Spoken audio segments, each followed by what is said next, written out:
Up next from Beikai, for every design decision, a host of factors guide the outcome and subsequent user behavior. Often the factors are not rational or reasonable, but rather based on emotion. Behavioral economists are learning what designers already know instinctively. These emotions can be leveraged in the decision-making moment to achieve a desired behavioral end. David Fetherstonhaugh tells us how designers are using behavioral economics and why it is successful. From Kai Conversations.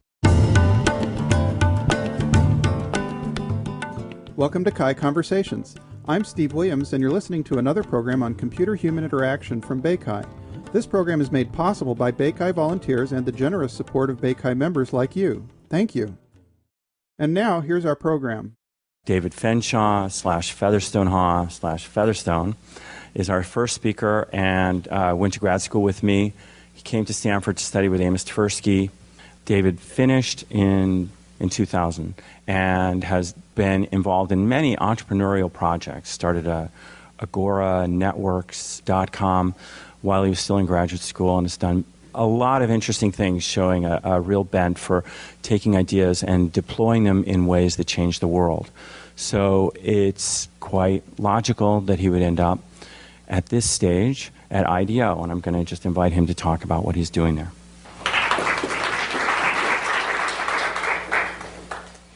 Thank you. Very pleased to be here. I'm going to talk today about the design of everyday decisions. You like that? Yeah. Good. I've been at IDEO for just a few months and came to IDEO because of an inspiration of seeing a connection between design and behavioral economics. And so I'm exploring a point of view at this point of how these two fields can come together and how behavioral economics can inform design. So in the top picture, what you see is a fly in the urinal. This is a urinal that's in the public men's room of the Amsterdam airport. And this particular fly purportedly has reduced spillage by 80%. In the bottom picture, we have this is at a Muni station in San Francisco, and a woman is passing a billboard that is advertising Bank of America's Keep the Change program. How many of you have heard of this savings? Okay. So for those of you who haven't, essentially a savings on the fly, so to speak, where you swipe your debit card, and if your purchase is $24.60, it will round up to $25 and then put 40 cents into a savings account. And this has been a huge success for Bank of America. I think since its inception in 2005, millions of customers, billions of dollars saved through this simple little mechanism. So my question to you today is, which solution was generated by an economist and which solution was generated by a designer? Right, so obviously it is up here because it's the opposite of what it appears. And the top solution was generated by a clever economist, and the bottom solution was generated by a team of designers. Actually, is IDEO that originated the first concepts, which we called Round Up, and became Keep the Change. The point I'm trying to make is that the solutions that each of these approaches come to often converge. There's many differences between them. But one thing I think they share in common is that they're both human-centered enterprises. So design takes people from where they are, with empathy, designs solution for the physical and attempts to the cognitive realities of being human. And behavioral economics does the same. And in fact, it grew out of, starting in the 70s, out of a reaction, I think, to neoclassical economists who, of course, kind of posit a human actor that is capable of far more than what behavioral economists say human beings are capable of. And instead of saying, so they basically say, hey, wait a second, let's go ask them. Let's go run experiments with them and look to human beings for the answer. And so it's this that behavioral economics and design share that I think leads you to solutions that you would misattribute to the other side. Yeah? So I'm going to give you several examples of that.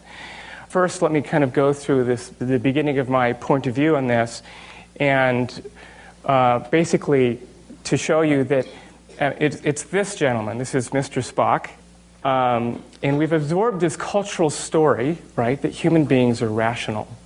And, economists, this is more representative of the homo economists that economists have put forward and so-called tested with some validity.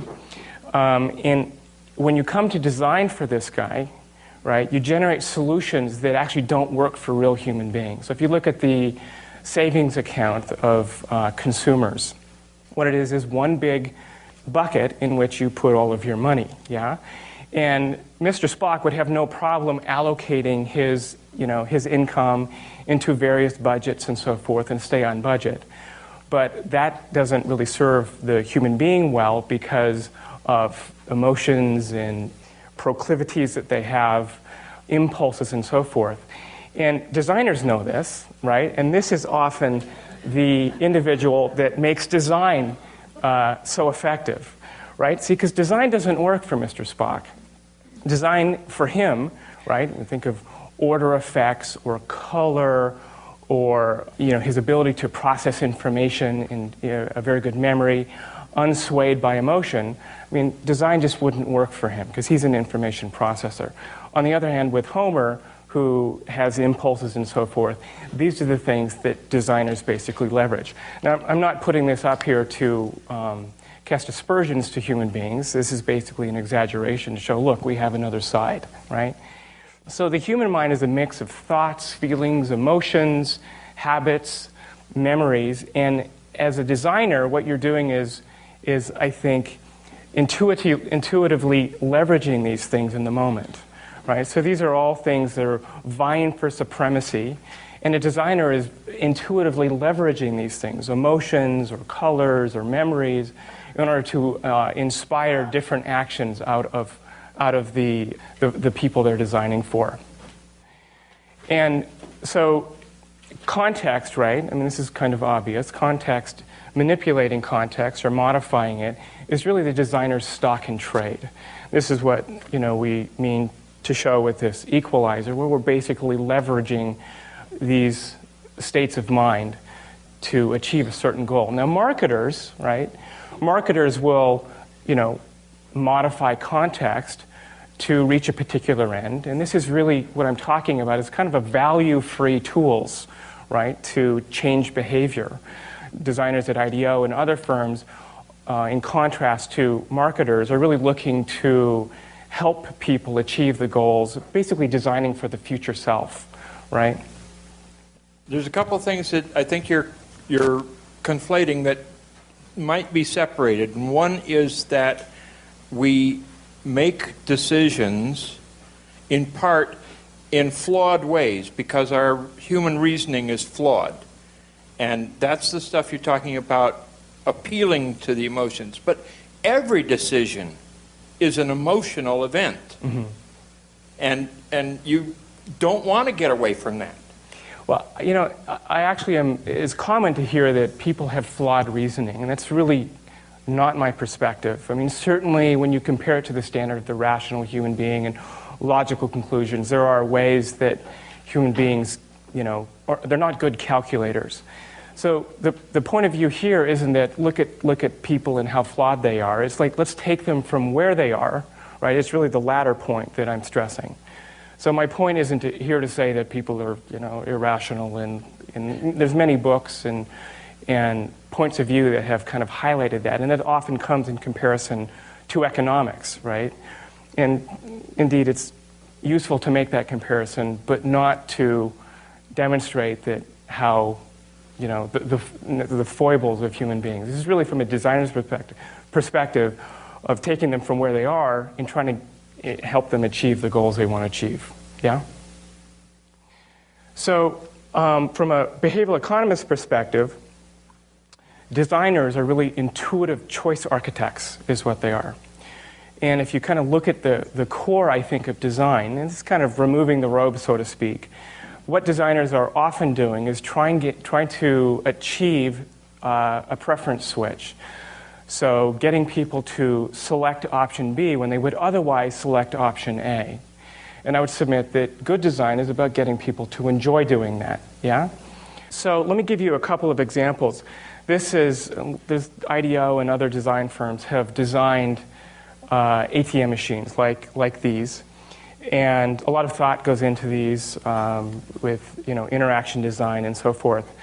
What would behavioral economics have to say about this? Well, a few months ago, there's a behavioral economist at the University of British Columbia who came out with some really interesting results that it turns out red, right, evokes risk aversion and changes people's decisions in terms of risk-taking, whereas blue does the opposite, right? So what she had them do, her subjects, were various things, ask questions about risk preferences. Among others, she also asked, she had people design toys, yeah? So she gave instructions about having the participants design toys, and in one case, they were offered on a blue background. In the other case, the instructions were offered on a red background. And the blue background participants designed toys that were judged by independent raters to be much more creative, yeah? So the question for a designer here is what behavior will be elicited? Will their wallet be closed, right? Will they tend to save more with a red background versus a blue background? So this is one element of several where a designer really becomes a choice architect in designing the decisions that people make. Here's another example of choice architecture, very simple, where on the right you have fig Newtons where 2 rows of 18, yeah? And on the left are fig Newmans, 3 rows of 6, right? And in this case, there's a stopping point, right? And I haven't run this study, but I presume that there would be fewer cookies eaten here because of the architecture of the choice versus here with this 1 row of 18. And this is what I call the Pringles problem, is that there's no stopping point, right? And so as a designer, now designers intuitively, I think, do this, and often do a very good job. Keep the Change has been a wild success. But what I'm here to say is, like, we can bring some of these results and these perspectives to bear in design to achieve even better outcomes. So, I think the big bullet point for me so far is that really decisions are the gateway to behavior, right? So if your goal is to change behavior, what you're designing for are the decisions. Change the decision, and you'll often change the behavior. Yeah?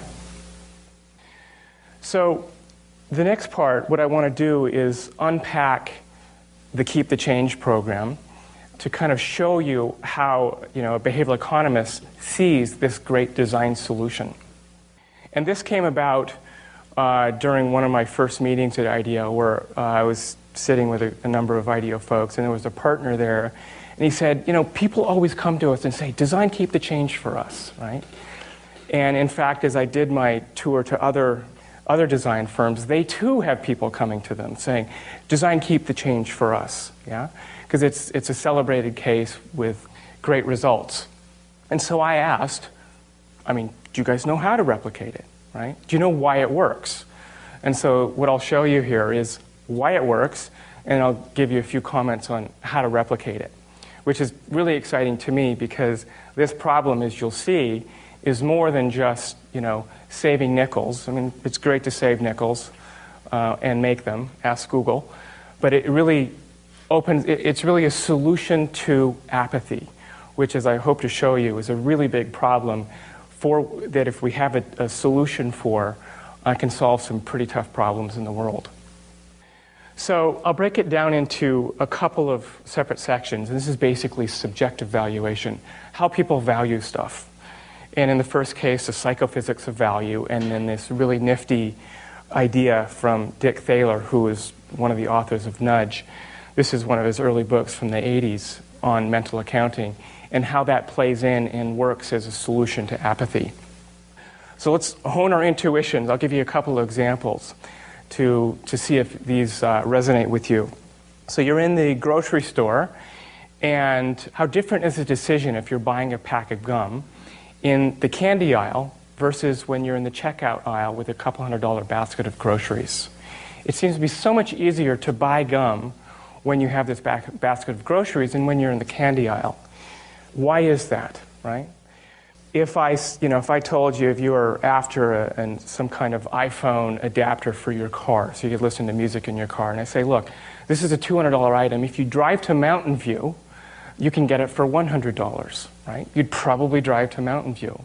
But if instead that product was embedded in a new car you were buying, I say, look, hey, you can buy this car for not $30,200 as you're going to buy it here in Palo Alto, but $30,100 in Mountain View. You probably wouldn't go, right? It's still $100, but somehow it's different. Why is that? Keep the Change will tell us. This generally is the way people value stuff. On the x-axis, you have actual value, whatever you're measuring, and then here is what it feels like, how it feels. And this curve represents this kind of desensitivity as you increase the actual value of something. And it applies to all sorts of stuff, some much more tidy fashion than others, dollars, light, sound, savings, energy, nutrition, donuts, yeah? For example, with light and sound, if you double the intensity of a light, right, you double it, it somehow doesn't seem to be twice as bright, yeah? You have to kind of turn it up more than twice as intense for you to register and say, oh, yeah, now that's twice as bright. The same thing with sound. This tends to follow a very tidy law, and it generally describes other things more loosely. Money is one of them. So, and this is why, if any of you have had this experience, that the second million that you earn or win never feels quite as good as the first million. Yeah? Right? Yeah. I'm only theorizing. So, let me go through a very simple and exaggerated example of purchasing milk through the Keep the Change program. So here's a gallon of milk for $5.10, yeah? And here we have, now on the y-axis, the pain of spending, still subjective value. And here are the number of dollars. So here's the pain of spending the first dollar, the second dollar, the third dollar. This, of course, is exaggerated. And what I'm going to do is basically stack them up to show the accumulated pain of spending $6. Okay, so now let's build out the curve, right? So here we have on the x-axis now actual dollars spent, and then there's $5.10. So here's the pain of spending the first dollar, the pain of spending the second dollar, not quite as painful, and so forth, yeah? And keep the change. The milk costs $5.10. It rounds up 90 cents, right? Now, this is back to the trident, yeah? This is the trident in the candy aisle, which explains kind of why you tend not to buy it there, because you're comparing it to zero. And this is trident in the checkout, where you're comparing it to, well, in this case, $6. You can imagine a $200 basket of groceries, it would be even more, this would even be less valuable. So this is the apathy, right? The annoying change that we get from purchases, if you're paying with cash. And Keep the Change leverages this apathy and it's not even a gift, it's their own money. You're just basically charging them more. And then this magic that happens through mental accounting, which is the second principle. And it generally follows this old adage, penny wise, pound foolish. And it follows the intuition that you find yourself or other people squandering $100, right, in some cases.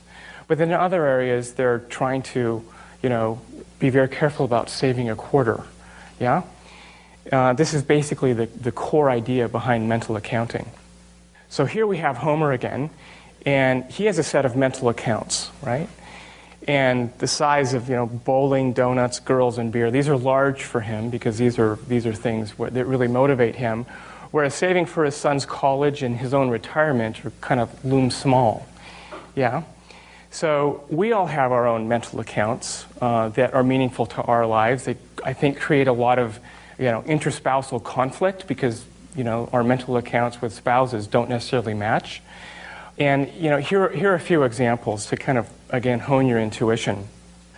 So there's this item of clothing, say it's a shirt, and you absolutely love it. It's exactly what you want. It's very expensive, really beyond your budget. But you can't help it. You buy it anyway. You go home, it becomes very painful, right? Because you really feel guilty about having spent that kind of money. So you seek relief. How? You go back to the store, you gladly hand the shirt back, and they hand you the $300. Now, how easy is it now to spend that $300? Lattes, restaurants, and it just feels like found money. Very different than the money you spent on the shirt, yet it's the same money, yeah? So these are mental accounts. In one case, it's the apparel account, which you mind your pennies in, finding, managing your budget. And then there's this kind of found money account, right? Through refunds, tax refunds, for example, are spent very differently than money that comes from your job. Other examples. So, personally, this is my iPhone, and I have spent nearly 2 hours trying to determine whether I should purchase the $9.99 voice recorder app or the $3.99 voice recorder app. How many people here have iPhones who paying over, gosh, it's just an extra $1, right? Yet I have absolutely no dissonance that what I should be doing is rejiggering my 401k account after the financial bomb last September, right? And this is the remarkable thing about mental accounting is, I think annoys, we have, I think, at least one neoclassical economist in the crowd. In their models, money is fungible. $1 here is equal to $1 in any other account, yeah?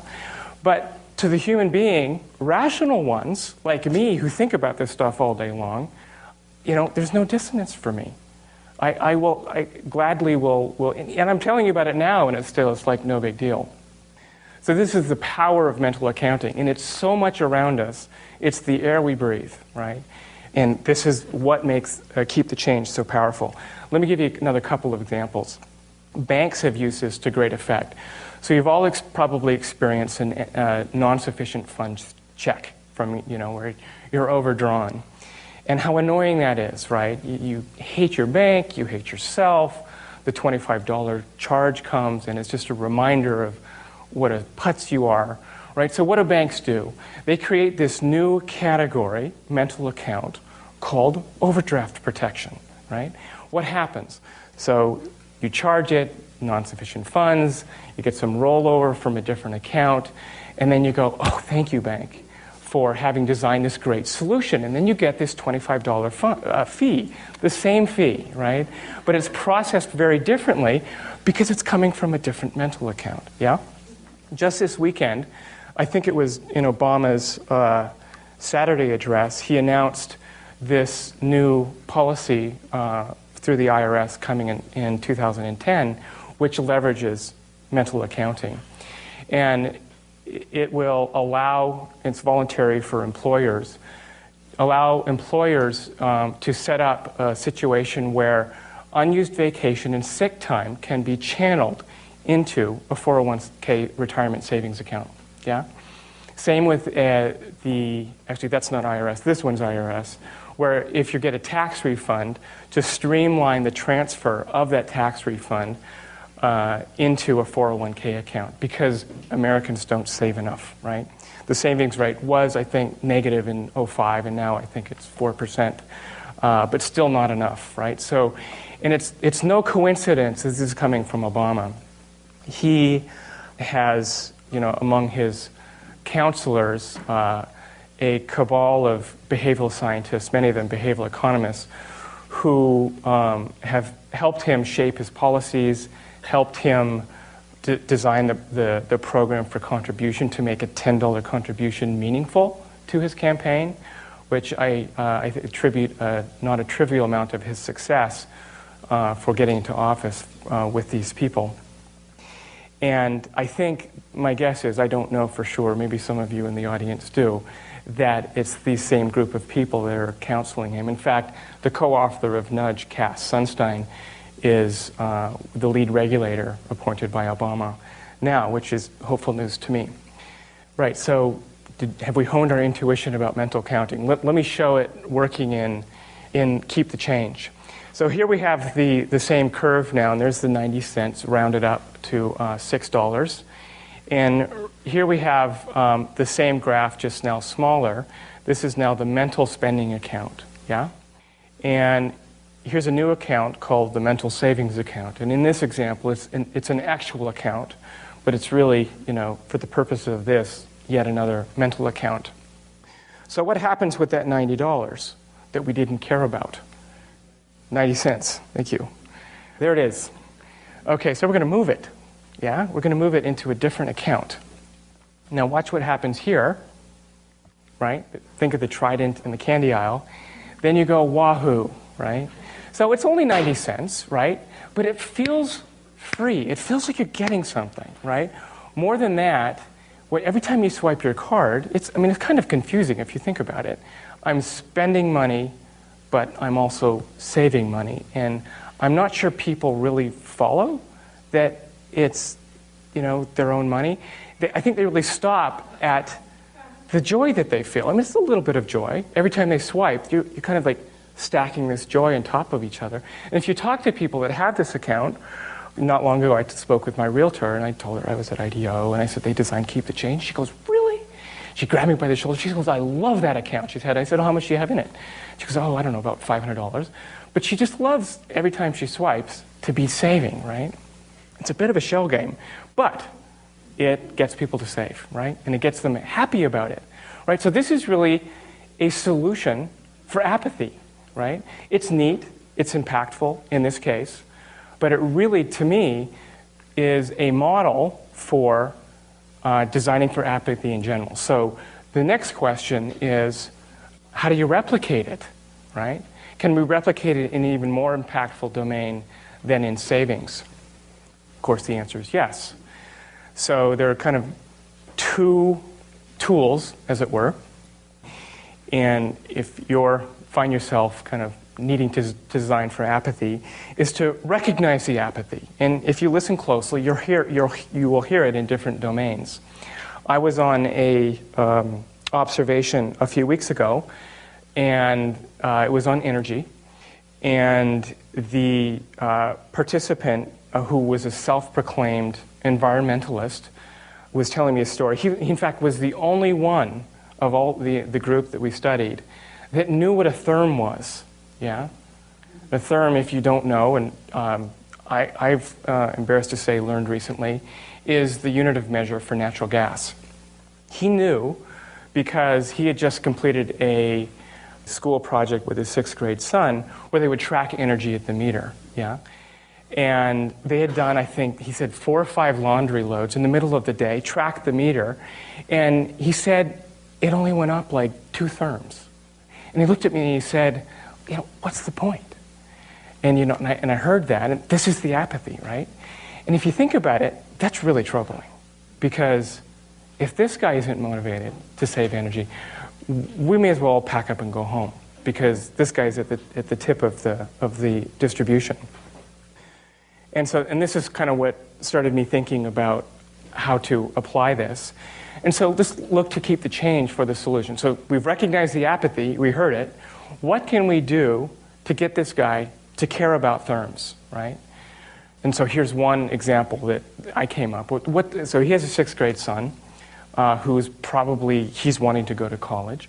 What would happen if you worked with utilities? Okay, imagine this world for a moment, where they specified, look, if you save therms above this threshold, we will take a quarter of that value, and then we will transfer it into a college savings fund for your son. Now that, I think, and you hear keep the change in that, is a solution that would motivate him, right, to save therms. And I've worked with some energy projects, and I'm fairly convinced that people really don't care about energy. They care about other things. They care about money. They care about global warming, carbon footprint. They care about seals and ice caps and all these things that are motivating, but not energy, right? So I think one of the messages in energy and others is find out what they care about. Build on what's meaningful to them. That's just a design principle that is a tastier way to talk about this solution than mental accounting. Mental accounting is a very cool theory, but building on what's meaningful to people. And in this case, I think college savings account would be for this participant. Another example in nutrition, and this is an interesting one because it really changes the units for money. So you have someone who wants to lose weight, eat fewer donuts, right? There's some really neat websites out there now that amount to basically commitment stores where you can go and basically purchase commitments. And the way you do it is by leveraging, what I would describe as social capital. So you make public to an inner circle of people that you care about, and they, you care about what they think of you, and you give them a report periodically once a week. Sometimes you can stake money on it such that if you fail with your goal, it might be smoking cessation or losing weight or exercising. I did it with exercising. Then this specified amount of money will be channeled to wherever you desire. Now, what some people do to really motivate them, if they're, say, of one political party, they'll actually set up a donation to the opposite political party as an extra motivation. Right, but the social capital, I think, is what's meaningful. So if I fail in my exercise program, I have to admit it to my friends, which is pretty painful, right? So not going for that run. I think my commitment was every 2 days, I would exercise for 80 minutes, right? And I did that very carefully because I knew I would skip days, right? So I want to exercise 40 minutes a day. And so I said every 2 days. Right? So I could then, if I could bulk up on the last day with 80 minutes of exercise because I know myself, yeah? So that's another version of mental accounting where you're converting from donuts eaten or not eaten, right, to spent social capital with admitting to your friends that you have failed, yeah? And if you haven't done this and you have a goal that you want to achieve, I'd recommend playing with it. It really does work. Oh, so I was just asking if your value scale applied the same way, that on the 5th time you failed at, you told your friends that you'd failed at exercise. Yeah. Doesn't it get a lot easier? Well, it's not something I want to test, which I think is kind of the point. So, I mean, you tell me if you're failing on your commitment to your friends. There's a referee involved here, I have to add, so that it might be your spouse or someone who's closer to, very close to you, can actually tell people if you actually did it. I mean, how would you feel if, you were failing 5 weeks in a row? I don't know. Yeah.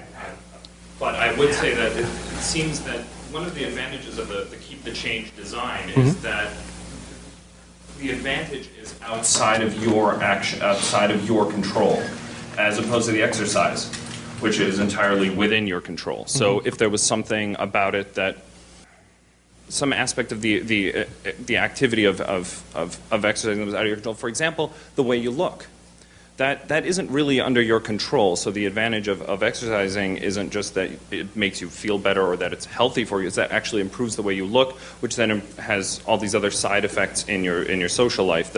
That would be the equivalent, I think, in the model you're proposing or you're discussing here. So the issue is... Tell him he's arguing like an economist, using logic instead of watching real behavior. Okay. Did you hear that?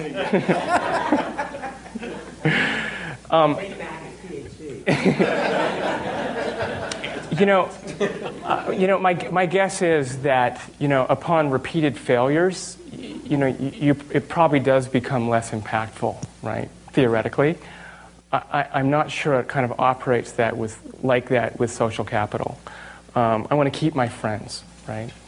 I want them to see me as able to follow through. So that's Keep the Change, why it works, and how to replicate it. And the point I want to make here is that I don't think a firm like IDEO would have been interested in behavioral economics 10 years ago. I'm fairly new to design, but what I know of its history, recent history, is that it's changed drastically, even in the last few years. Whereas before, it was pretty much, at least at IDEO, around product design. It has now morphed into much more. Not that IDEO doesn't do product design. It does it in a much more holistic context. And we've also moved into service design, right, which keep the changes roughly in there. What's happening now is that we're starting to brush up against policy, right? So IDEO has worked with the Centers for Disease Control to help them think about childhood obesity and create design solutions for it. We've worked with the Department of Energy to help understand what motivates people to use less energy. And the Acumen Fund where we're basically charged with designing a system to bring clean water to 500,000 of the world's least served people. Yeah? And this, I think, these are really big problems. And it's really exciting for design to start. I mean, certainly these days were very exciting. I think this was the first production mouse that IDEO designed. But it's really more exciting now because we're really starting to have a lot of impact. And for that, I mean, IDEO and other design firms are like kind of following the track of business schools who finally clued in, years ago that to stay relevant, they need to start hiring social scientists to stay current on its application to business. And likewise, IDEO, with these problems that they're being asked to solve, recognize that they need new perspectives to meet the challenge and design the most effective solutions possible. So that's it, and we have several minutes left if there are any questions.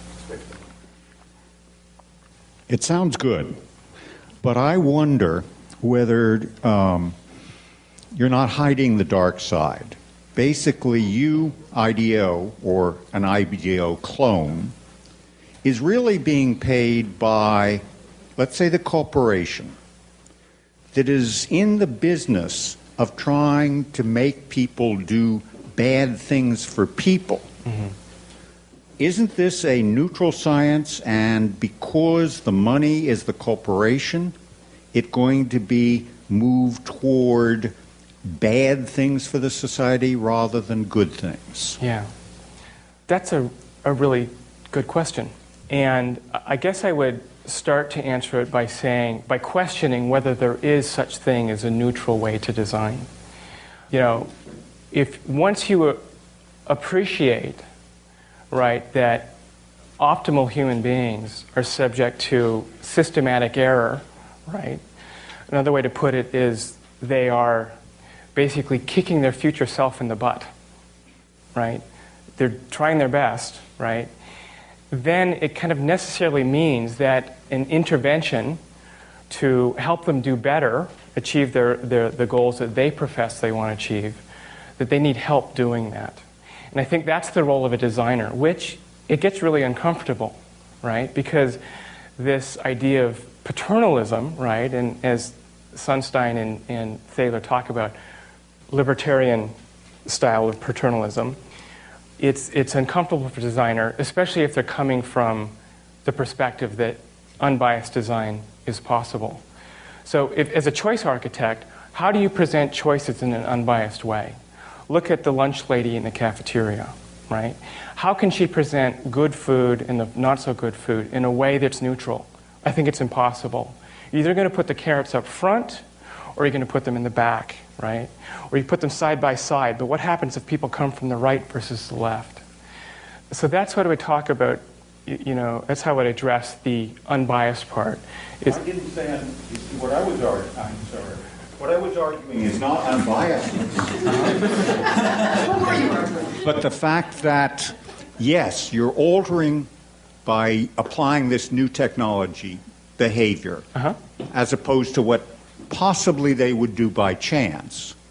You can say you're altering it for the good of the future person, but you can be altering it for the bad of the future person by saying, okay, let's put the sweets at the front of the line. Right. And that's what Doritos wants you to do, and they're paying you to do it. So you're going to be, not IDEO, but that other idea, going to be designing for the worse, not the better. Okay, so The people who put the gum at the checkout counter. right. So no comment about Doritos, but I think it's what's already happening, right? Maybe that's kind of the point you're making. But as a designer, right, who wants to design, so personally speaking, so people can achieve better outcomes for themselves, I mean, some might argue that even that you should back away from, right? But that presumes there's a neutral way to do it. I'm just saying there isn't, right? I mean, that's kind of a strong point of view. There's certain ways you can present things and try your best to make it unbiased. But I would argue that in most cases you can't. And we've been doing this, for years, just choice architecture, and it's a biased enterprise.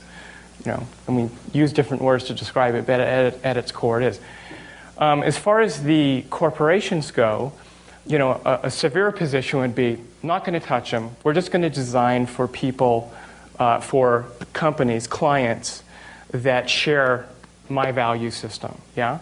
And there's another argument which makes a lot of sense, is that I'd rather have them in my hands than the hands of a firm that maybe has different value set, because there's shaping that can happen over the years.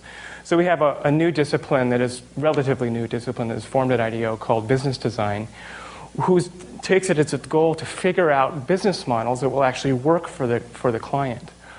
And it's not clear to me that, and this is something that's kind of an ongoing thing, let me put it this way. The goal is to figure out a sustainable business model where the corporation, the client, actually wins, as does their customer, right? And so that's really the Holy Grail. So, and until we can get the Holy Grail, let's try to approach it, right? So if clients come whose values maybe don't match, and really they're selling products that may not be the best for people, we have an opportunity to kind of influence the way they see health, right? And educate them, right? And that's a role that I think that is a useful one to take on. Yeah. When this is sort of centered around Keep the Change, which you're using as the model for how behavioral economics can be applied to design. But when we actually look at Keep the Change, you make the act of saving automatic. So people are using their credit card, they're saving a little bit of money each time.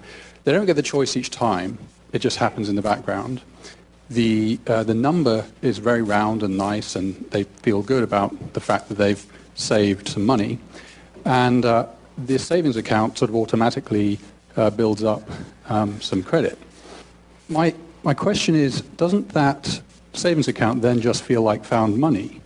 And so using the other side of your argument, they then are like they're in love with their bank because their bank has just provided them with found money that they go and then spend. So is the actual ultimate behavioral effect on the end user beneficial or not? I mean, do you have a metric? The answer is no. But it's a great hypothesis, and I just don't know if it's true. So there's no, these people don't have a higher net worth or they just love their bank? The question about whether that this comes now from a mental account that's easy to spend from, right? I mean, it's a neat hypothesis. I just don't know if it's true, but it would be. I'd love to know. Kind of a continuation on that question, actually. You're presented with a problem to get people to save more money, which had two parts: getting it to be automatic, easy, based on their behavior, which obviously was well achieved. But the second part was also having them save an appropriate amount of money. Keep the Change may or may not do that. I'm just wondering if you did any research as to how much money someone would save in a year, and how you determined if that was appropriate or the design trade-off between the two goals. So I don't know what the averages are. I'm sure Bank of America does. They have reported of late that aggregate, this doesn't answer your question, I think they've reported $2.2 billion saved so far.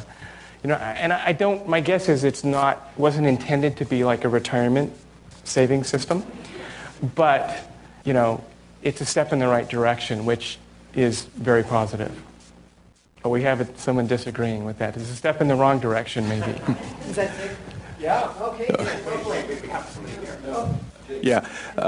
This is actually another follow-up question, and sort of a variant of this, which is, you said that when saving this extra dollar, people got the great joy of like the first dollar worth of saving. On the other hand, if they have $500 in her savings account already, you could also say that it would be the small joy of dollar number 501.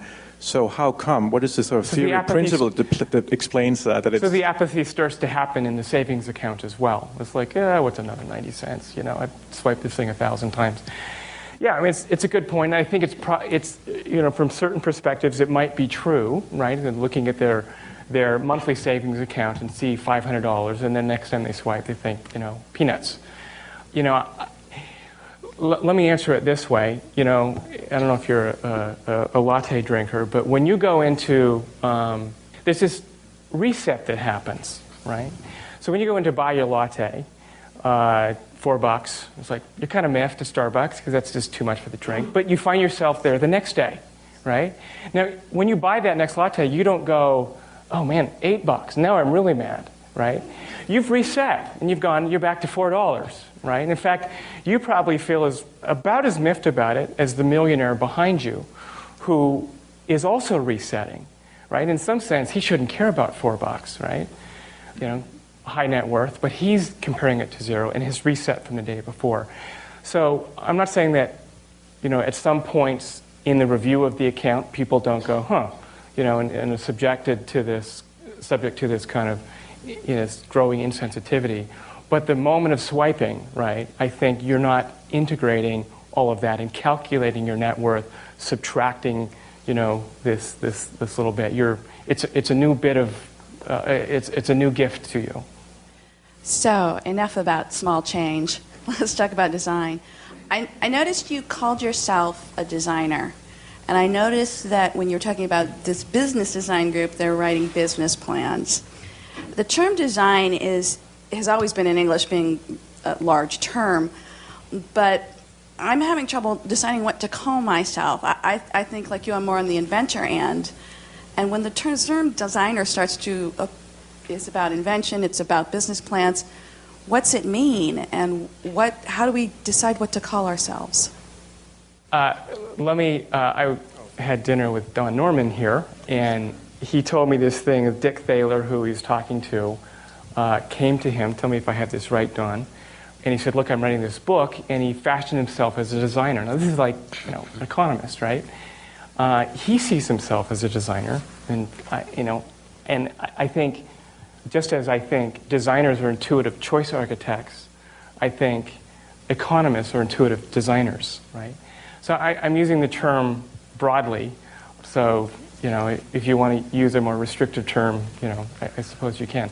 I'm thinking in terms of a broad meaning. Last two, okay. I think it's all very contextual, and in your particular case, I see you as a designer of behavior. And regardless of whether you have a neutral way of designing things or you have a skewed way of designing for Doritos, here the question is building a system of incentives, right? What is the incentive for somebody to buy Doritos, to save money, or to do anything at all?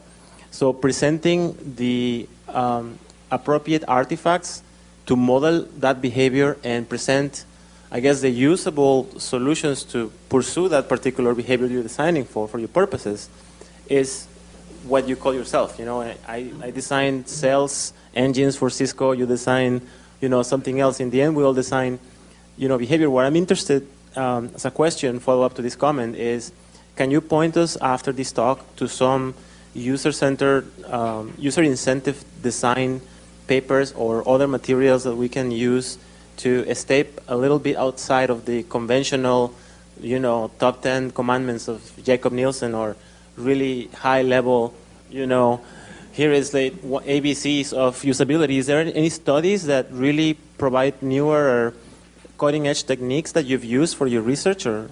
So 40 years of research, in fact. Okay. So if you're to go back, I mean, I think the magic of behavioral economics comes really from the insights from cognitive psychology and social psychology too.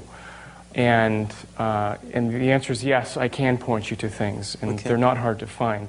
I'd recommend starting at the front and working back, and if you haven't read Nudge, that would be a great place to start, because it's the first book in quite a long line of books about decision-making and judgment that is prescriptive opposed to descriptive, right? So all these other books have been, in a really neat way, categorizing and describing these really neat judgment effects. But nudge offers a way to now design, which is why I think Thaler fashions himself as a designer, because in there he makes prescriptions about how to design good stuff, right? How to design systems so people actually save enough. How to design systems so people, there's enough donated organs in a nation to meet the demand. Okay, thank you. Yeah, I just wanted to respond to the first remarks that started this discussion going. If you want a value-free, neutral system of measurement for consumers, it's called the Bureau of Weights and Measures. 1 gram is always 1 gram, 1 gallon is always 1 gallon. But to further respond to the suggestion that maybe there was a dark side to what you're doing, whether it's encouraging early childhood vaccinations or marketing tobacco to teenagers, you're always going to have that risk of things being used the wrong way. So that's all I had to say. Thank you. Yeah, thanks for making that point. I mean, this is a tool, right? Marketers use this stuff. Amos Tversky, before he died, basically, he sat in his chair and he said, there's really nothing that I study that a used car salesman doesn't already know. Yeah? So this is quite a statement, but I think it's true. These are tools, and you bring your values to the tools, right? I think that's one of the take-home messages. And it means you have a lot of responsibility, right, to design in a way that doesn't reduce choice, right? It's the reduction of choice that I think really bothers people, and I think so it should. So it's not like we're reducing choices, but we do have influence over what choice, which alternative people choose. And that's something that I don't have the answer. I mean, one is, look, if I'm designing for you, you tell me what goal you want to achieve, right? Look, I can't help myself when I'm walking down the food aisle in the supermarket. Jam-filled sausages, the super rich ice cream. So help me do better for my future self. Okay, I can solve for that in a very, in a way where there is no ethical problem, because I'm helping you wear handcuffs, basically, yeah? So that you're only allowed to reach for the things that are you say you want for your future self. So that's one way out, but often you find yourself designing for people who are not explicitly saying, I want you to help me be better to my future self. And there you kind of have to make a judgment call, and you insert your values in the process.